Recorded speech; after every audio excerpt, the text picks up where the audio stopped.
watching Deontay Boxing Nation.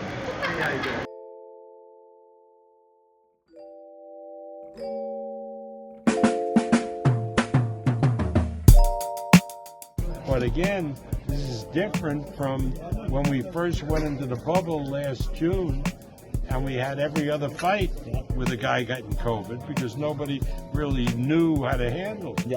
But now with the vaccination, anybody gets COVID, shame on them.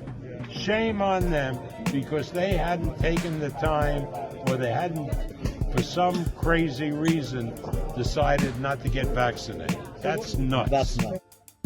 Deontay's Boxing Nation, what's going on, guys? Pressure bust pipes, huh? So the fight is off. At least it's off for July 24th. Tyson Fury versus Deontay Wilder. Tyson pulls out of the fight by pulling his get-out-of-jail-free COVID card. I just uploaded a video right before this one where Bob Arum clearly states that Tyson Fury was totally vaccinated. He said Tyson Fury and Deontay Wilder were both fully vaccinated, right? Now, Dan Raphael, he reported that he's being told that Tyson Fury only got one dose and didn't get the other dose. Once again, this contradicts what Bob Arum said. Bob said the word totally, he used both words. He said totally and fully vaccinated, right? He didn't say, Tyson Fury is in the process of being fully vaccinated right now because he already got his first dose. So when Dan Raphael says that he's being told Tyson Fury only had one dose, what you've been told really means nothing. Of course they're going to say that. They have to say something to cover up the fact that they've already been vaccinated. As Arum said, completely, totally vaccinated. That clip I played for you guys at the beginning, it made a lot of sense because that's exactly what I was thinking, what Bob Arum said. When I first heard about T.O. and when I first heard about this news right here, the first thing I thought about was, a couple months back, or maybe about a year ago, when everyone was catching the COVID virus, it made sense because this virus was still new to us. We didn't have a vaccination for it yet. And even when we first got the vaccinations, they went out to the older people first. If you notice today, you rarely hear about a fighter contracting the virus weeks before the fight, right? The only time we have actually heard someone testing positive for this virus is if it benefited the person that tested positive for it, like it benefited Triller and Teofimo in their situation, and how it definitely benefits Tyson Fury. We all know Tyson never wanted this fight. Tyson was trying to do everything possible to get out of this fight. He was willing to pay Deontay Wilder millions of dollars. In fact, he already paid Deontay Wilder millions of dollars. He admitted that. He paid millions of dollars in that arbitration just to avoid this third fight, instead of making millions of dollars in the third fight. He could have completely avoided that process and said, let me just go ahead and make all this money, beat Deontay Wilder, and move on to AJ. He didn't do that. Tyson never wanted this fight. Tyson's dad completely opposed this fight. Even after the fight was official, he was still pleading with his son not to take this fight. He said the fight was too dangerous. He went so far as to even saying he wouldn't be surprised if Deontay Wilder wins this fight. We're hearing all of this. We're seeing Tyson Fury's weight. We're seeing images and pictures of him being beat up in sparring. We're hearing reports, this coming straight from Tyson Fury and Bob Arum, that Tyson's lead sparring partner, Jared Anderson, is giving him hell in sparring. All of this benefits who? It benefits Tyson Fury if this fight is postponed, right? This man, Tyson Fury, has a history of lying in the sport of boxing just to get an edge.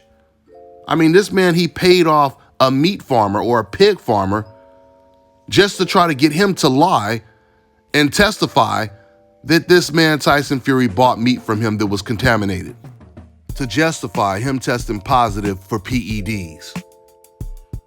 And then after receiving multiple death threats, the farmer, he withdrew his bribe allegations. This is what we're dealing with here, guys.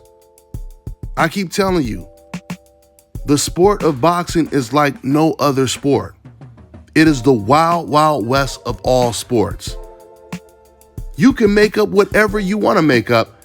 No one is going to do any fact checks, and they're certainly not going to do it for a fighter that they want to protect, a fighter on the hope list. No one is going to do fact checks. No one is going to go out there and really see if this man tested positive for COVID. First of all, because they know that he didn't. They're all in on this.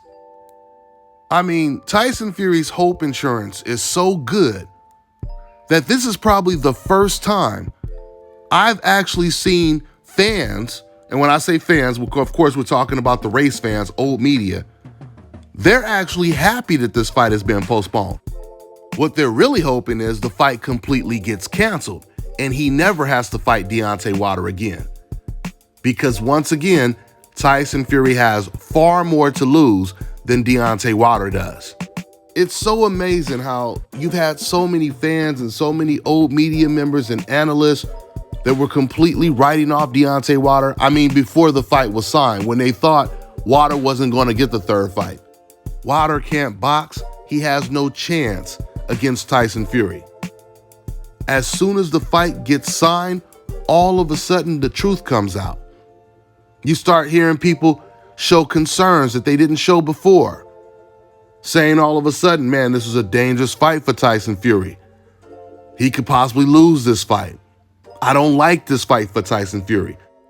It's pretty ironic because before, Tyson Fury, he would always say that Deontay Wilder is the most dangerous heavyweight in the division. But once this fight was signed, then you started to kind of hear people that were rooting for Tyson Fury corroborate what Tyson Fury said. This is too dangerous of a fight, etc., right? With so many people saying before, there's no point of having this fight, this third fight, because Deontay Wilder has zero chance, you would think it would be Deontay Wilder that would be pulling the COVID card. It would be Deontay Wilder that would be reluctant to get in the ring, where, you know, he's kicking and scratching and doing anything he can do to get out of the fight. But that's Tyson doing that. You know why? Because the truth is all coming to light right now. Look how far we've gotten when it comes to the truth from a year ago. We've learned so much more, haven't we? We've learned a whole lot more. You know, about 8 months to a year ago, it was suspected that maybe there was a body buried under that house. Man, you fast forward to present day, it turns out not only is it been proven that a body has been buried under this house, but multiple bodies have been buried under this house. This is often how criminal cases play out. Where there's smoke, there's fire. And right now, we are looking at a firestorm. The bad news for Tyson Fury is he can't get out of this. Just like his own promoter, Frank Warren, said, he either has to fight Deontay Wilder or retire. There is no other options. So if Tyson Fury can't get it right, he can't get his act together, he can't prepare properly for this fight, he's going to be forced to wave the white flag because Deontay Wilder is on his ass. It ain't going nowhere. That's all I got for now, guys. I'm on to the next one.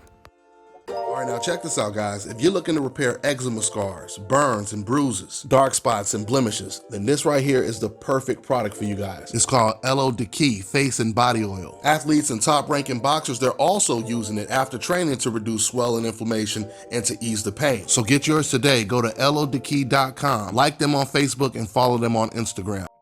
Hello, my name is Dominic. I just got my procedure done here at South Carolina's. I was recommended by Deontay's Boxing Nation, and it's real. You know, here's the results. The brother out here, Brother Enoch, is real, and it's a very, very, very good recommendation. I recommend it. 4 hours, you in, you out, and it's the rest of your life. So if anyone in the world wants this hookup, make sure you contact my man Anak at 704-499-3471 and make sure to follow him on Instagram.